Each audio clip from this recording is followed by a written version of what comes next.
So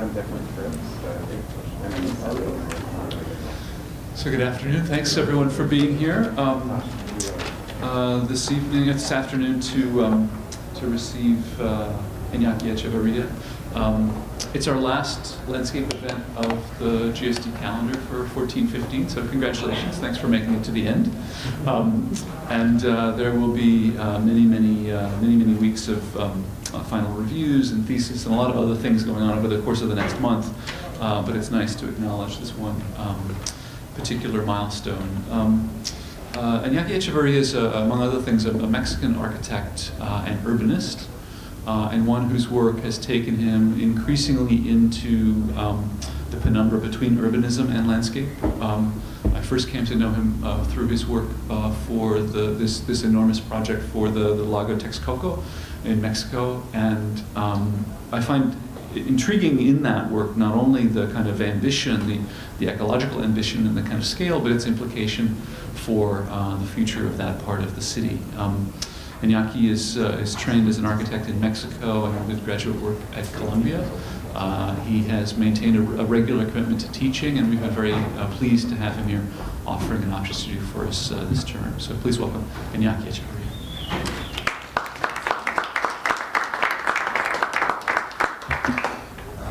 Thank you, Charles, for introducing me. Thank you for the invitation to be here this term.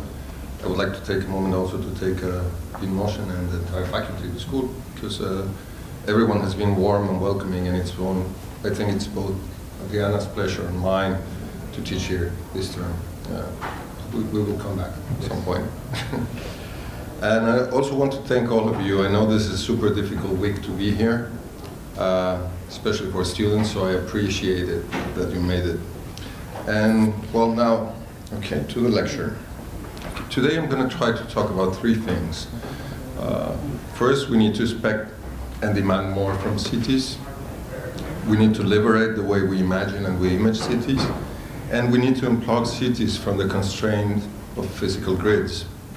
Afterwards, time pending, if we have some time, I can show you a couple of projects from my office in Mexico and explain how we're trying to engage these challenges professionally. Before we move on, I would like to show some peripheral facts. I mean, just example, in 2009, there were no illegal Mexicans coming to the US. More shockingly, a couple of years ago, more Americans went south than Mexicans took north. I just show this because it's kind of counterintuitive, and I think it's important that we face facts, no matter how counterintuitive they are. So moving on, why cities? Well, basically because humanity is now bound to cities. You may call cities the future of humanity challenge. There are thousands of visions of what is to come or what may come to pass, but paraphrasing William Gibson, the future is already here, it's just not equally distributed. As much as we might like these previous visions of the future, the fact is that it's looking much more like this. 50% of the world's population lives already in cities, and by 2050, more than 70% will. If birth rates in Africa do not subside, by 2050, world population will peak to 9 or 10 billion. By this measure, the world will be considerably more African, more Asian, and considerably non-Western.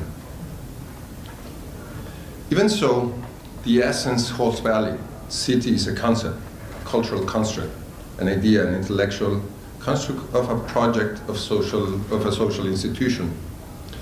The original idea of city was a better place, a refuge from the wild where culture could thrive. Cities are not buildings, but networks of people, concentrations of relations, multiple publics that enhance and exacerbate creativity and exponentiate exchange. As humans, we are biologically wired for social interactions. Cities are cultural, social, and economic accelerators. No matter how poor conditions are in cities, their inhabitants are safer, healthier, wealthier, and more educated than their countryside counterparts. Cities are the space where we protest, where we socialize, where we dream, and we thrive as humans. So what happened to the future? Well, one may call it, or one may say it supersized it. by 2050, more than 30 cities worldwide would grow beyond the 20 million inhabitants, only 3 of which will be located in the so-called first world. Already 120 million mega-region grows in Guangzhou in the Pearl River Delta. So far from what city meant when we invented them, these new Uber territories will not be able to go back for reference. New paradigms become alarmingly urgent. See, cities used to be contained territories that could be experienced and understood in a humane or a tangible scale. As cities succeeded, this experience became more and more abstract. One just had to read Pliny the Old's description of the Mediterranean and then look at the Tuscan landscape of today to realize that the development model of the Roman Empire city, to use it as an example, is inherently or intrinsically destructive of the environment. And so are most of our conceptions of modern cities, or so-called modern cities. Particularly during the scientific revolution, the idea of city was rationalized. It adopted abstract models and relinquished even further from territory and context. In its worst form, the rational imposed an abstraction on complex thinking, on territory, and even onto the very idea of what city used to mean. We have detached from cities the experience of the real cost and meaning of their existence. By doing so, we have come to tolerate inefficiencies and malpractices that are plain stupid and just benefit a few while translating the cost to all. In this context, the absurd behavior of the rural is also part of the dynamics of cities. So I believe there is a crisis, but not of cities. There is a crisis of awareness. In fact, far from being in crisis, cities are booming. They are victims of their own success. So again, going to the beginning, I believe we need to expect and demand more from cities. And I think we need to liberate the way we imagine and we image cities. But first we need to unplug cities from the constraints of the grids. We have to face challenges where conventions will not or do not suffice. And 10 billion people imply a 70% increment in the production of food. And we face a particular problematic today, which I think it has to do with monofunctionality and preconditioning of what things are and what things should be. Instead of thinking radically about what things could be, we are like bizarro Henry Ford, devising a way to add more horses to a chariot rather than producing motor cars. We assume that certain ideas or past inventions or goals, rather than means or tools to attain more complex objectives, are in themselves goals. And we are applying the same logic over and over, expecting different results. We insist to apply a logic of man versus nature to the design and imaging of the 21st century's megalopolis.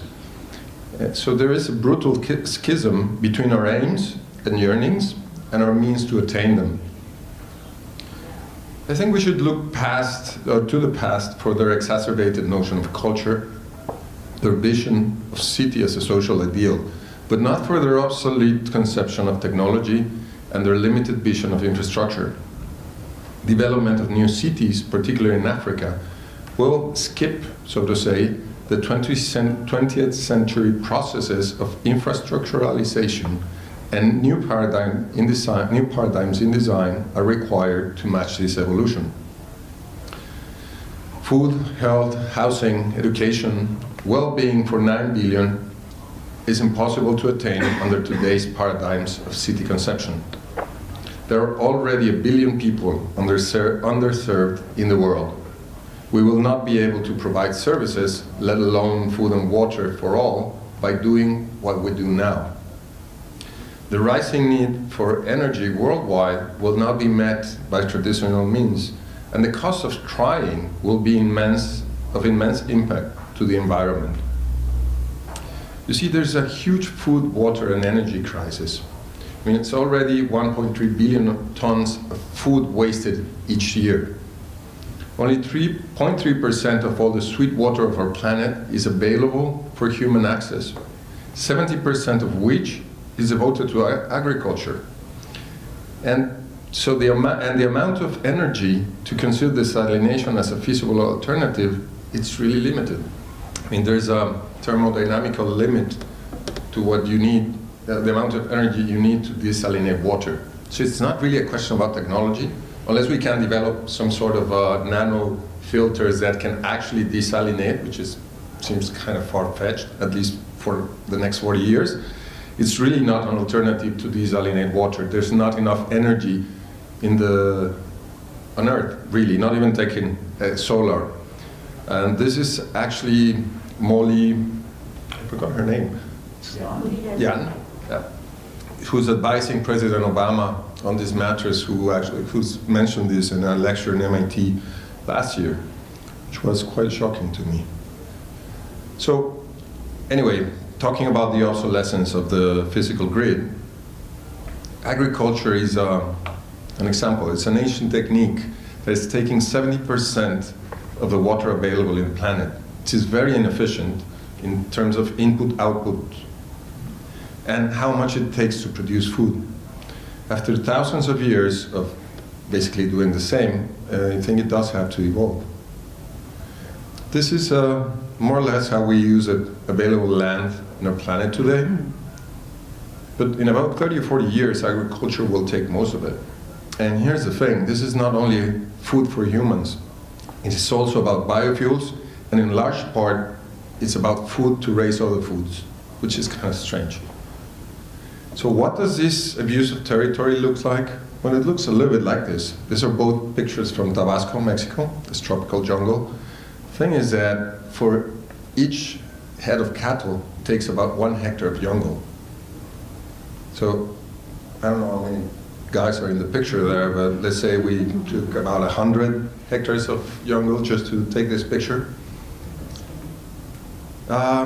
So anyway, in less rich environments, it takes even 9 times that amount of territory and about 25 tons of wheat to grow a ton of beef. So there's something that certainly doesn't add up. And it's not just about a correction in one of the processes, it's about a multiplicity of strategies. One of them has to do with our diet. It has to change to a more balanced input to output processes to procure our aliment. It is likely that in the near or not so far future, we will turn to unlikely forms to procure food, just like as our ancestors did, like for example grasshoppers, which basically, you see the numbers, but it takes nothing compared to whatever other food you can compare it to produce calorie and protein. Another sign of the obsolescence of the physical grid is what I call the story of toilet versus intestine, or nature versus human. You see, we have this incredibly efficient system to manage waste. Our digestive system is basically a pump that takes almost all water from it, from waste, and once it's dry, it's expelled so it may become food for the soil. You know? So what do we do to manage this way? We throw it back into clean water. So, you know, it kind of doesn't make sense. And then we take it to the ocean. And well, this was a huge improvement hundreds of years ago, but today waste management and agriculture are killing our water bodies through eutrogenation. I don't know how to say it in English, sorry. Eutrogenation is a process where incrementing nutriments in the ocean and water bodies exacerbate the growth of plants, consuming the available oxygen and killing other life forms, like fish. If you add the fact that net fishing destroys every day an area equivalent to the size of Belgium, well, physical grids that support cities have enormous impact in the oceans and water bodies today, and the environment at large. Not only that, the same systems that sanitizes is very often the generator of some of the unhealthier living conditions in urban areas. These images are more and more common, yet many still believe we should build infrastructure the way we have been doing it for thousands of years. Another story about obsolescence of the physical grid is what I call the wheel problem. Or the story of the animal with wheels, but wait, I don't think there's such a thing. At some point I realized that I'd never seen one. And I started thinking that there's, if there's no animal with wheels, it might be not such a good idea after all. And then, I read this, which I'm going to read for you. The wheel may be one of those cases where the engineering solution can be seen in plain view, yet be unattainable in evolution because it lies on the other side of a deep valley.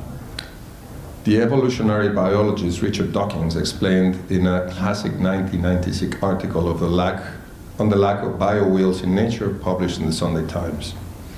He says the wheel is an irreducibly complex system. It must work perfectly to work at all. If wheels and axles are non-circular, ill-fitting, or the wrong relative diameters, they simply do not turn.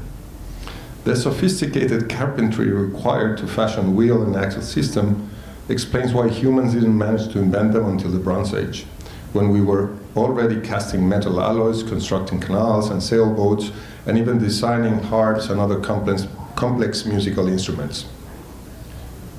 This is in an article, Why It Took So Long to Invent the Wheel. So evolution can only build parts in stages, but because a rudimentary, non-rotating proto-wheel provides no benefit whatsoever to an animal, the process of wheel development is destined to never begin. So what a relief. Nature cannot cope with evolution and progress the way engineering does. It's amazing. So we can and we should keep doing what we know how to do, just like the Romans do. And this is what we do. We have about 65 million kilometers of paved roads worldwide, which by an average cost calculated by the World Bank only costs, I don't even know how to say the number. I think it's more than $1 trillion, right? 70 trillion. Okay, thank you. It's a big number. It's a lot of money. I think basically that if you put that money into any idea, you make it work. So, basically on any idea, even these crazy things that some automobile companies are doing, like this floating thing. So, this is kind of a weird situation we're in. But then there's this thing called Moore's Law. Has anyone heard about it? It's good. I mean, a few years ago, very few people did. It's technology basically doubles every 18 months in its capacity, and it's first acknowledged by Moore in the transistor industry, but then he realizes basically applies to every technology in the world. So, I mean, you see, I'm not really a technology evangelist.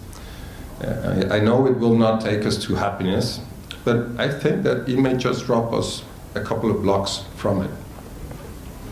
And in that sense, that's how some people predict about how we're experiencing a spike in demand of energy with no way to offer supply, but things will change rapidly in the next 35 years. Just like they changed really rapidly in terms of connectivity of mobile lines and landlines.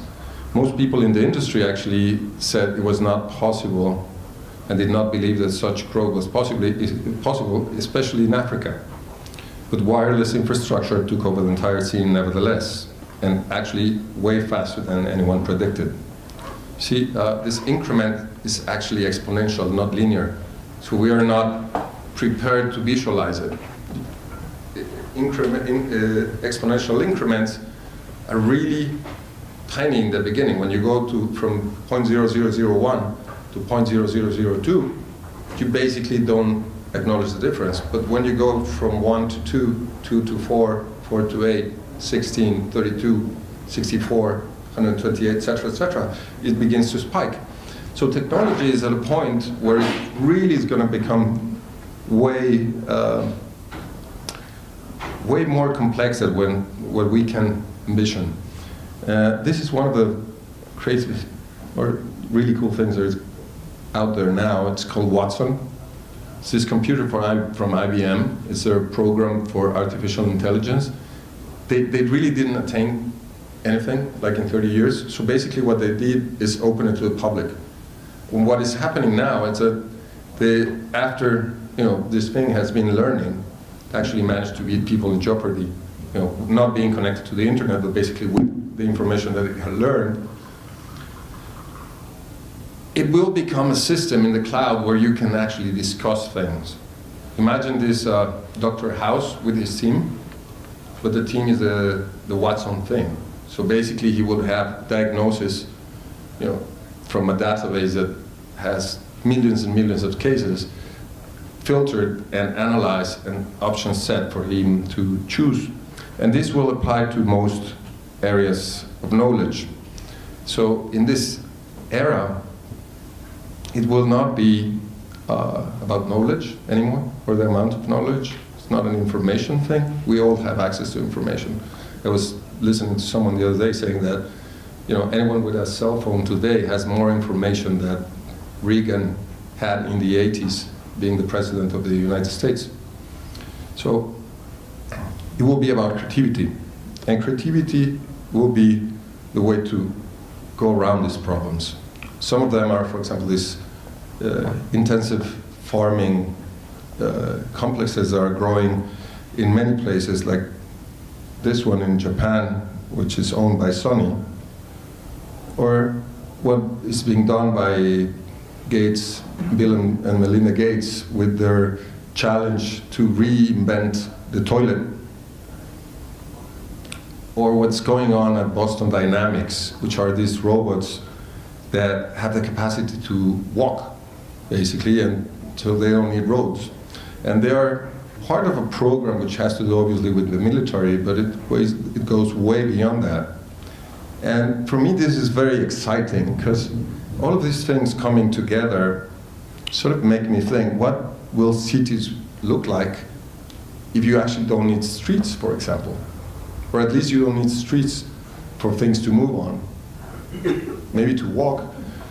And maybe we could go look back at some cities like Montalban, which were not grid-oriented, but maybe it's just a moment where a lot of things will cease to be science fiction and will start to become a little bit more than that. Actually, the guy in the lower left corner is this startup which is it's offering these things to be ready. If you pay $85,000 to them, they will have it ready and flying by 2017. But also, and going even farther, you have these guys thinking about really bold adventures, just like going to Mars.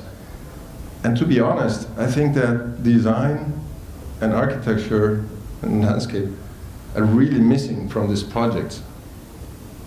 I think that we're sort of missing a discussion of what our potential is.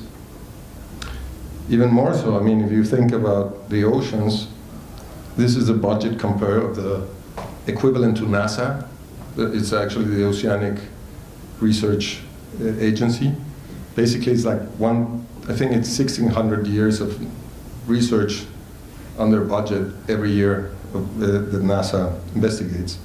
And I think that this is important because you still find this kind of stupid approach everywhere, where design it's not considered an intelligence, but rather it's considered a luxury, or how does it say in the first thing, a pleasure thing. It's like it's like just something that you do for your enjoyment, and it's not looked upon as something that is intrinsically linked to the solution of problems, particularly when it has to do with the form of the inhabited or the inhabitable. And I mean, this is just a picture to understand that form is way more than luxury. It's an organization. It's a logic, and it's a thing that allows complexity to come together. And one of the ways to attain this complexity is maybe to reconsider the way we work a little bit. And these guys are Armin and Brioni, who I haven't seen in a long, long, long time, but I met him. I know him since he was a kid, and suddenly I found him here in the US. He created this blog called Speak Up, and he went completely viral, and is huge as a graphic designer, because he realized very early on that the technology was changing the game and how things were being done in graphic design.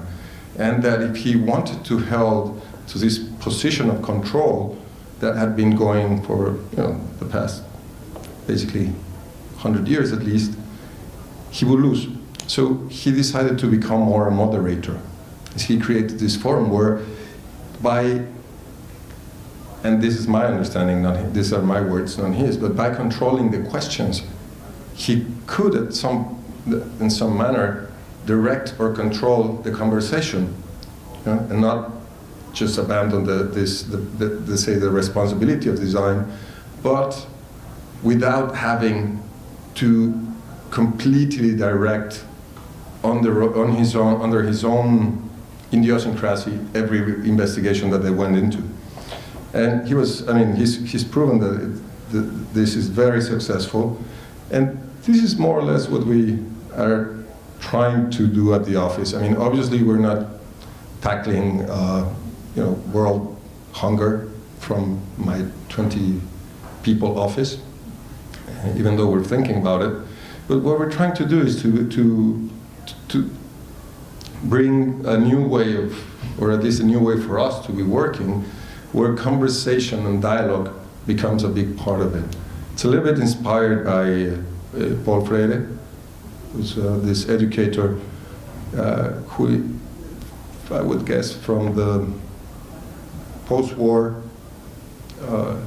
in Italy and France, it was quite influential, and he was also quite influential in Spain. And through that line, actually, a few schools in Mexico were quite influenced by some professors who came particularly from Barcelona.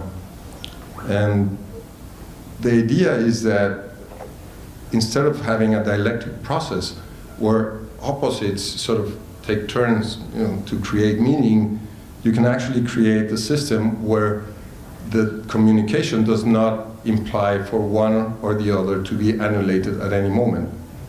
So it's not really a synthesis, because it's not necessary for anyone to stop being what it is to be able to hold a conversation.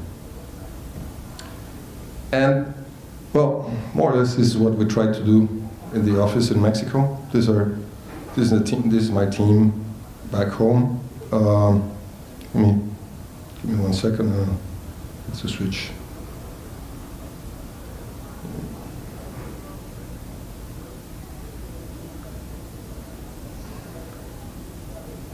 Okay. It's thinking. Wait. Oh, please. So anyway, since I think we're doing well on time. How much on? Okay. So maybe I will show you a couple of projects. I mean, it's going to be very brief. I don't want to go really into them. But there are stories of how we're turning this idea of collaboration into, I think, successful stories.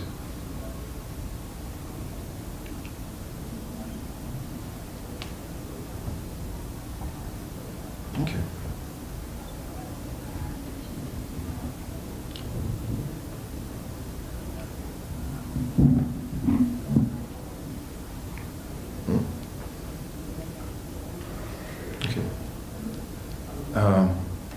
These are actually some people that we think sort of engage this kind of spirit where borders are not really stiff and you can really transit from one medium to the other, and it's just about what you want to do, like Björk. Or the artist Matthew Barney, who has engaged in these methodologies where, for example, myths are turned into a process. And it's a really interesting process because in myths, you don't have to, anything, it's really about a dialogue. Reality as defined as such, and the fantastic or the fantastical. It's not really, don't have to give space to each other, and they don't have to maintain a boundary. But in myths, they actually come together, and they engage in a dialogue where not one part has to destroy the other to exist or affirm itself. And I find that quite interesting. And I found it really useful when I was trying to apply certain ideas from landscape, actually practices from landscape architects to the idea of, particularly to urbanism in Mexico City. You see, when you have a city which is 20 million, and it actually was growing about 10,000 people a day in the 70s, you cannot use architecture as a method. Architecture is about control, it's about precision, it's about a lot of things that cannot happen in such a context. So I needed something that would allow us to design and to think about the city while still maintaining a capacity to absorb uncertainty, even error, as part of its inherent logic. And this idea of mythos and the idea of dialogue started to allow me not to become a landscape architect per se, because I'm not, and I don't have the botanical knowledge to consider me one, but to borrow certain logics from each practice to complement or to complete what we were trying to do. Also, same thing happened with theology, actually. A couple of, particularly a guy from Barcelona again, it's Raimon Panicar, was a very interesting philosopher who applied the idea of certain ideas of homeomorphic equivalence and non-conceptual thinking to compare religion. And this allowed him to compare what was called high culture and low culture without these categories, or an advanced religion from a primitive religion. In a way, what he started to do was to understand what things, or what role things played in each individual context. Therefore, for example, a stone in a anime, how do you translate anima? Animist, sorry, thank you. Animist religion could be playing the same role as the entire Catholic Curia in Rome. And in doing so, he could actually compare the rock to the Curia without, having to use categories of less and more. And that sort of openness allowed us to start to visualize the work we were doing in the studio as something that was not exclusive of certain categories. And it was quite liberating.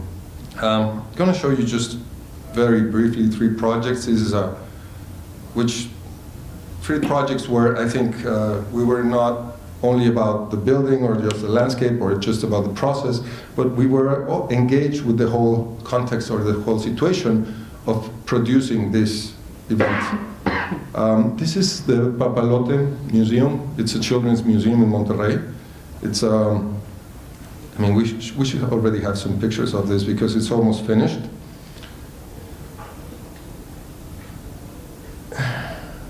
It was a process where I had to convince my clients that in order to be more successful inside the park, we had to go inside the park. And we basically went on the ground, 50 meters, to build the extension of the museum. And this allowed us 2 things. First, it was an interesting proposition from a spatial condition. It was also a very good way to control temperature in a place like Monterrey, which is extremely hot in the summer. It's a desert climate. But also, it would not it would not cut the continuity of the park where we were setting in. What has been happening is that this park, which is really nice and it's really well administered or operated, it's developing all these things that are fenced. So basically they become like, it's like a cheese thing. It's full of holes instead of being discontinuity. And I was, really committed not to do that, but at the same time, you cannot have a children's museum where you lose a child. It's not good for the museum. Might need one. And the history of the people from the museum, because there is one in Mexico City, is that in 25 years they have, or 20 years, they have not lost one child, of course. And so the thing about going down is that it allowed us a zone of control while still maintaining the continuity of the park. And I mean, it's been painful. The new people in the board actually just changed a couple of things in the project, which were important to us, but it's really come together very well.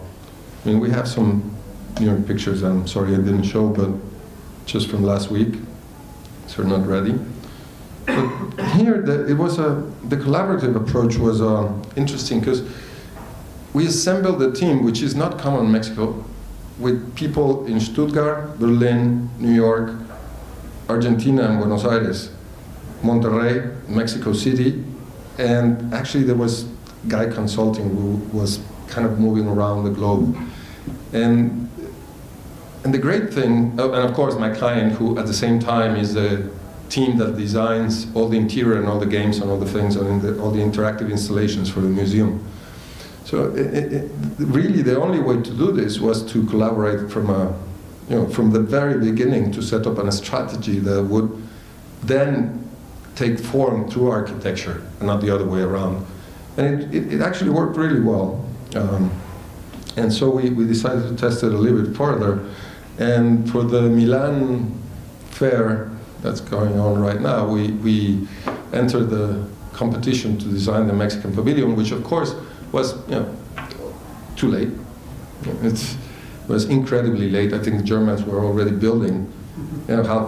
Halfway in construction, we were just doing the competition for the design.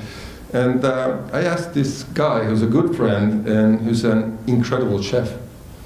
He's a very talented individual who has switched. He has turned the tables on the Mexican food industry, of the restaurant industry completely.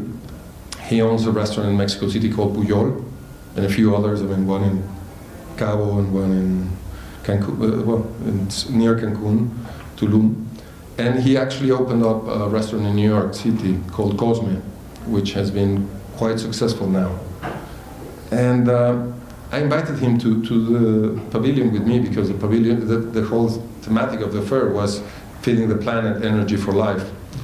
And since we were not going to go to an international fair to show the Germans what to do with technology, it didn't make much sense, I decided to focus on the culture end of it, which is something that Mexico can really bring to the table, so to say. And through Enrique, we actually assembled a team of 25 other people. So of course, we're not doing it for the money, because there would be no money for everyone at all, even if we won. And we said, we lost.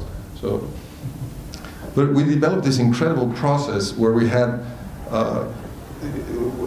artists, hardcore landscape architects, DJ, and curator.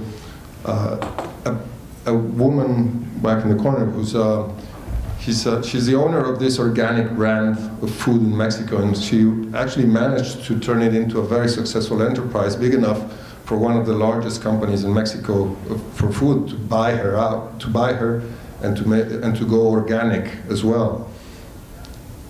It's through the team, it actually started to evolve. So we eventually ended up having about 30 people collaborating, and I mean directly, not like teams. We had also, say, each of us had like maybe 10 people working in their office, depending on what we were doing. And we came up with this idea about trying to set up the pavilion as a milpa. A milpa is it's really a process. It's a way that the pre-Hispanic cultures cultivated the land, and it has to do the production of food is linked to the processes of the land. And Emily probably could be more elaborate on that more than me by now. But the thing is that it has a temporality. and it is it's not monofunctional, but it's really multifunctional. So you get a lot of stuff out of the parcel, even insects that you eat, or spices that you also use to cook with the food. And as the process matures, eventually develops trees. Starts from small things, grows to big trees, and then starts all over again in about 20 years. So we wanted to use the milpa as both as a metaphor and as a place to visit. And in there, we would display this pavilion, which would be architecturally very, I don't want to say playful because it was never the intention, but it would be very unarchitectural in a way. It would be very linked to the work of one of the artists who collaborated with me, Edgar Orlaineta. And we created these forms, which, curiously enough, they're pre-Hispanic, but I think in Milan they actually tie up really nicely to all the, to the lineage of Ettore Sozzas and et cetera, And we started to acknowledge certain similarities, for example, from the aperitivo and the botana. So it was pretty much about curating this whole thing, this entire set of things that were happening there. We had all this idea of carts with food, like street food going all around. So what we did is that we designed a series of levels, let's say 3 levels of experience of the pavilion, rather than a specific form. So we left it open, which basically made us loose. So there was no fence around it, like in the other museum. So if you actually wanted to go to the Spanish pavilion, you could actually cross the Mexican pavilion to go in. And at least you would get a glimpse of what it was. Then you could go in and experience, let's say, the first floor, and maybe, and then you could go to the terraza of the aperitivo, which is, very traditional in Milan. It's part of the culture of Milan. And then if you actually wanted to have the full immersion, you could go all the way up and eat in one of the restaurants that Enrique was establishing, which were basically inspired in some Japanese places, which I forget the name, I'm sorry.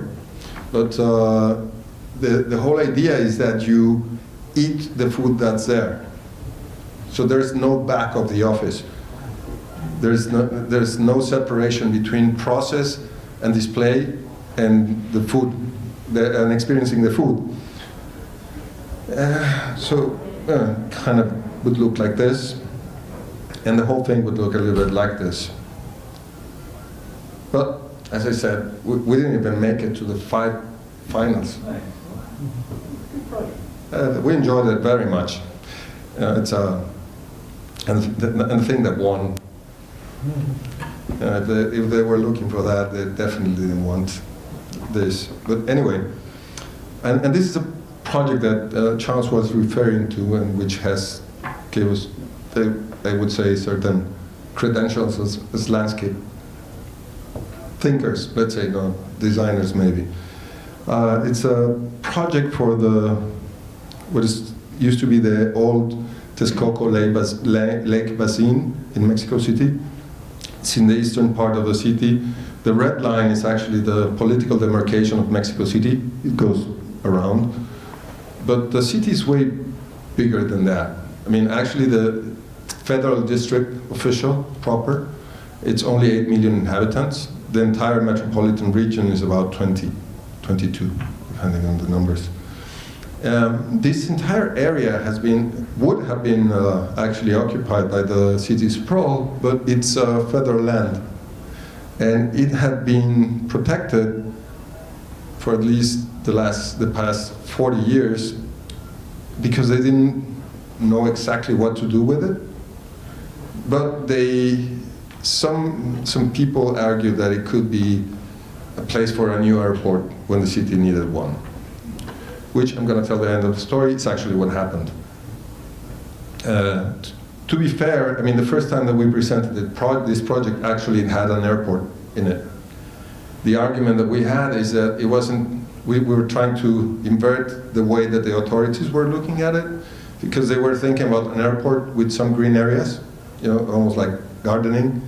And we argued that this could be the strongest piece of infrastructure in the entire valley, and it was is strong enough to hold within its logic infrastructure for transport, such as an airport. Anyway, I mean, the whole project is really about ecological behavior, particularly regarding water. The thing about Mexico City is that the way that things are, it's suicidal. We're taking more water, pumping more water from the aquifer that we are allowing to go back in.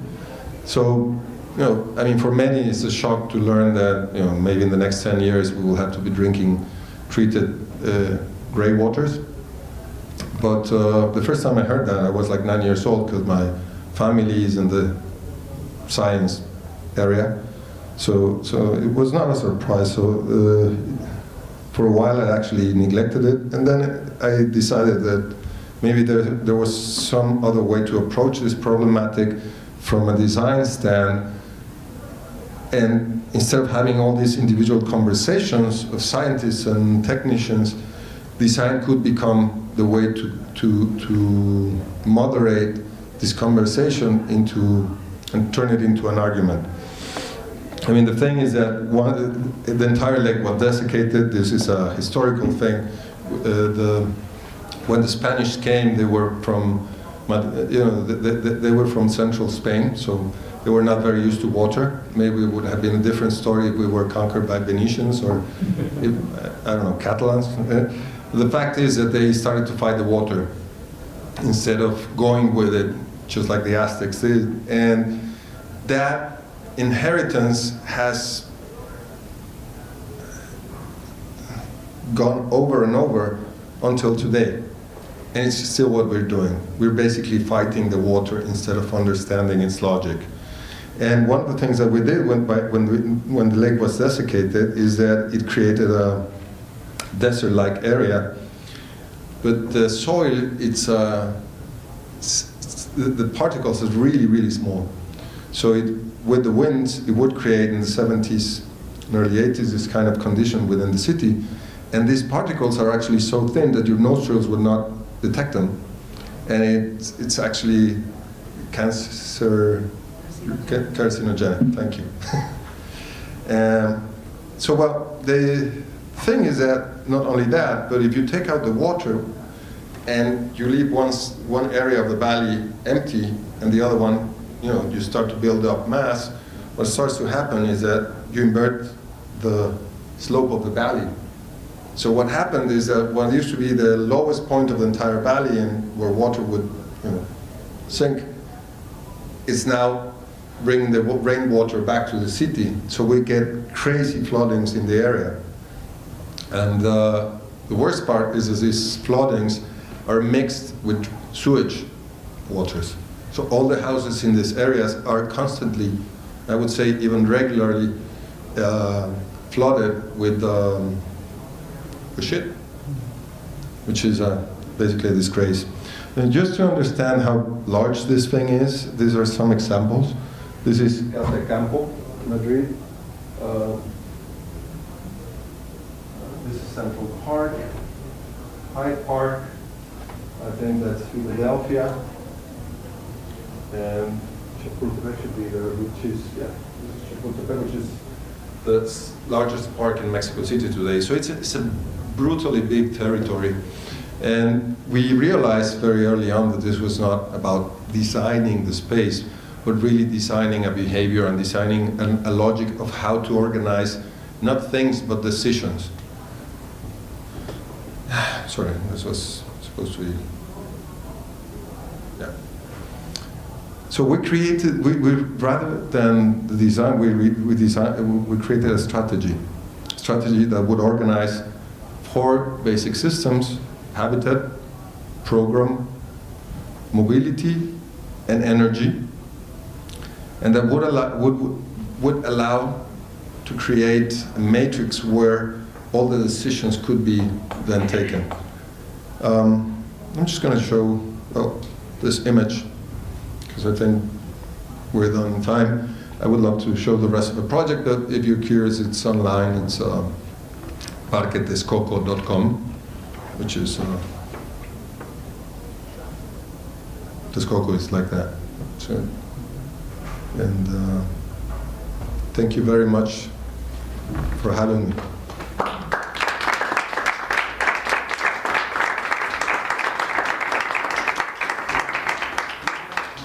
You want to take some questions? Yeah, sure.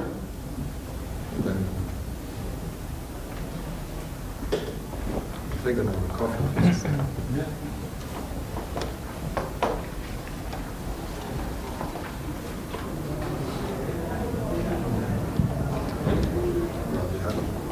Thanks so much. You said something that caught my ear about using a kind of conversational style or process inspired by Paulo Freire as opposed to a more dialectic style. Mm-hmm. And I was wondering if you could talk a little bit more about that, maybe give a little bit of a specific example of that. Sure. I'm not, versed in philosophy, so it's going to be very intuitive, a very intuitive and modest understanding of this series. But the idea is that you don't have to, let's say, I sensed, and I don't know if that happens everywhere, but at least in the way I was trained as an architect and as a designer, there's always this push towards you becoming something else. You have to come up with business plans, or you have to, think of the economics, or you have to be, how are you going to build it? Which was a question that I always hated, in school. And I hated it because it's a language, and we're limited by language. And if you limit what you're thinking because you can only frame it to a certain specific language, then it's like censoring yourself. I felt, and I strongly believe, that if you validate a little bit more what's called intuition, not as an irrational thing, but as a non-rational thinking or a non-rational process, but you turn it into something systematic, then you can start to liberate yourself a little bit from that. And the way to go around the fact that you may not be given this entire solution is learn to collaborate. But if you want to collaborate, then you have to accept that things are going to come that you might not want or like or be looking for. And likewise, if you want to really collaborate with other people, especially scientists, for example, they're not used to thinking about design as something serious and as a process, but basically as pleasure and whatever topping you put on whatever is really serious stuff. And it worked. You see, the thing, for example, is that if you want a scientist to become a designer, it will not happen. Or worst, it might happen. Same way, if you want, as an architect, you start to try to become a scientist, you're really out of your element. It's just, I mean, we see over and over these people pretending research and pretending investigation, but it's just, just words and air, and I would argue a marketing strategy. If you actually allow conversation where you don't have to stop being, the designer, and you allow the other person they don't have to stop being what they are, I think that the results are better. But you have to become an enabler. You have to design the way that this conversation is going to happen, because it will not happen by itself. Example, scientists are about precision. They're terrified to speculate, because in their practice, you're not allowed to speculate. You can go on Science magazine and publish something that might be, or if you do and you get caught, it's really serious, or at least it used to be. But so you have to find some way to put them in a comfort situation when even speculating. Why? Because at least for the time frame of projects in Mexico, science goes very differently from construction, architecture, and other programs. You know, science has very specific time frames, so you cannot, or it's very difficult to, you know, to challenge. And you know, in terms of architecture and construction and design, we're becoming much more like Chinese in Mexico than, let's say, Swiss or German.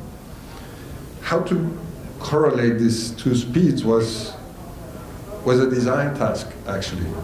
And to put a concrete example that you're asking for, when doing Texcoco, I remember I was struggling with this, and then I saw these, you know, the actor studio. They had Mr. Pink on it. Remember the guy from Reservoir Dogs?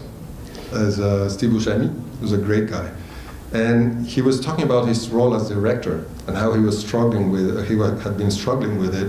And he said that one of the things that he had really struggled with that was cinematographers.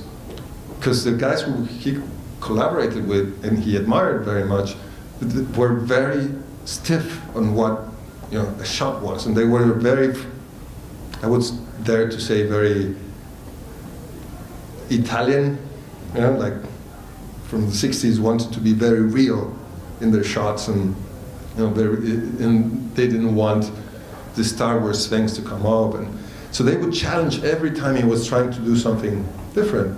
And then he talked to some, I don't know, remember who, but a lot more experienced director, and he told him something like, "Tell them it's a dream sequence." And he tried it, and suddenly the guy who was, you know, resisting everything was all over the thing, saying that how to do this incredibly crazy stuff that Buscemi couldn't even think about, because it was already a dream sequence. So basically, once he liberated these guys from their own, you know, constrictions and put them in a certain comfort zone, they became an asset for the thing, and he became much more than he could accomplish on his own, even if he had this guy saying yes from the beginning. And that thing, actually, I remember it very well, because I was really struggling with a couple of scientists, particularly my mother, so it becomes even more difficult. And when I heard that, I was like, okay, this is it. So, you know, this next time I sat with them, I think it was the next day, I sort of told them, you know, this is not really a project. This is, you know, it's not even a hypothesis. This is actually an educated guess. This is, you know, taking into account that you have been working, you know, in this territory for the past 40 years. You have an intelligence and a sensibility developed on it. So intuitively, you know, guessing what would be your best educated guess on this. And suddenly we had, you know, all these responses and eloquent ideas and crazy things coming our way. So we went around the thing. Because, I mean, I showed this project like in 5 slides, but Adriana actually worked on it. It's a 7,000 page report that we did in 6 months. So it's, you know, it took about 200 people to actually develop it. It was quite crazy. So crazy that I went into one room in my office one day and I asked for Josue, who's the director of the workshop, and one guy turns around and he says, "He's with Iñaki." And everyone starts laughing because, you know, the guy hadn't even had time to look at my picture. No. So I had these people working for me who didn't even know who I was. And yeah, that was a bit too much. But it's, so we had to have these systems in such a rush, not only to be able to organize the entire team logistically, but organize the way decisions were going to happen and how one thing would come to influence the other. Let's say if decisions were happening on the science level, how would they influence, you know, the decisions, the design area, and how would it influence the production area, and how would it influence, you know, cost-wise, etc., etc. And part of it was intuitive, but most of it was really about designing this whole system of 4 systems, where then you have subsystems that break up, and then again subsystems. So it was kind of an easy subroutine to see, or a chart flow where you could actually follow the decision-making process. I don't know, so. Yeah, thank you. Thank you. That's more than I could have bargained for. Thank you. That's great. I have a quick question.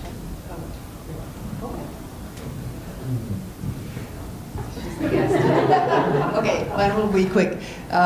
So how do you think, or do you have any positions on the way technology ought to behave in the future so that it doesn't become the dead end, so which is how you're describing that technology has taken us to these rigid structures. So how should it behave in the future? Well, I think we have to think about what we want it to do. Not, let's say, the idea of the wheel was to move more efficiently.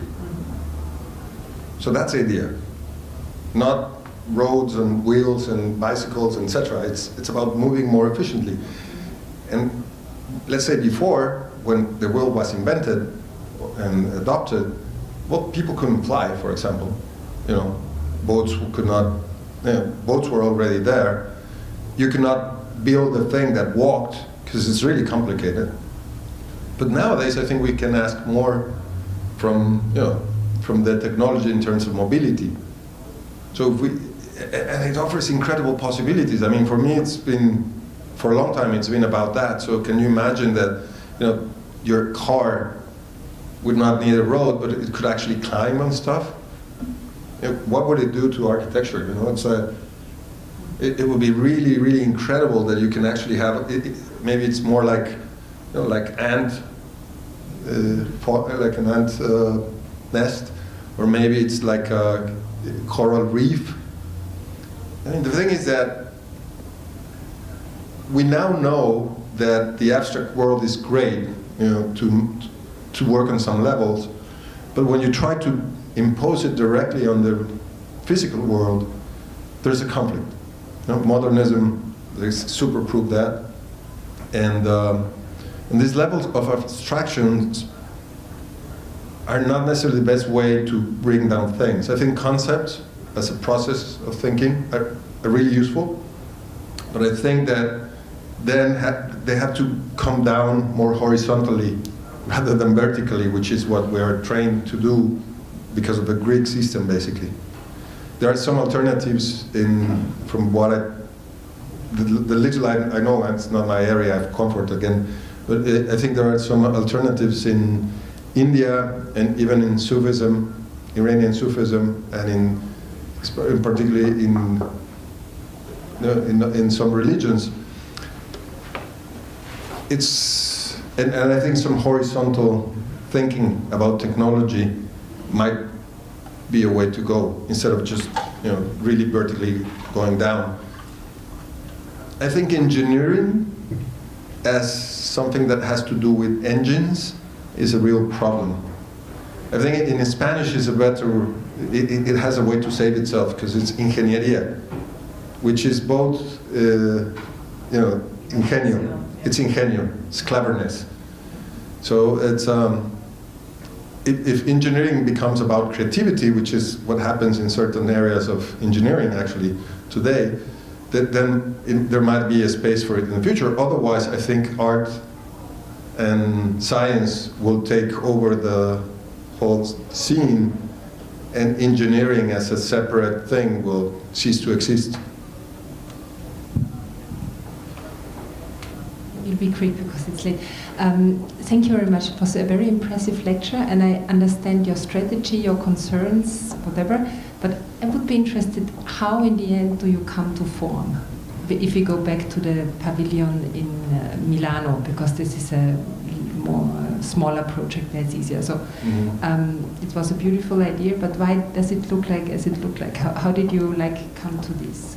Well, it was actually through a very specific collaboration with Edgar Olaineta. He had been working on these sculptures called Catsinas, which also was funny, taking it to Milan. But anyway, it's the forms are, these are actually kind of, I don't want to say idols. No, I don't want to say idols, but they're very, Totems. yeah, they're totems. And what I did is that we sort of very literally architecturalized this, and we sensed it, and we felt it was okay, and that they worked really well for what we wanted to do, and they worked really well in terms of the organization of the activities that we wanted the pavilion, and I validate that. But what is very important is that each project is really different. I am not really interested in creating a brand out of a particular formal effect, but rather about a way to engage problems. And I like to think that right now the way that we present the office, or I try to present the office, is not about an office only for design, but it's rather an office that specializes in finding the questions for specific problems. So we devise the adequate teams to create the adequate questions, to then answer them through design and through other areas that will collaborate on each project.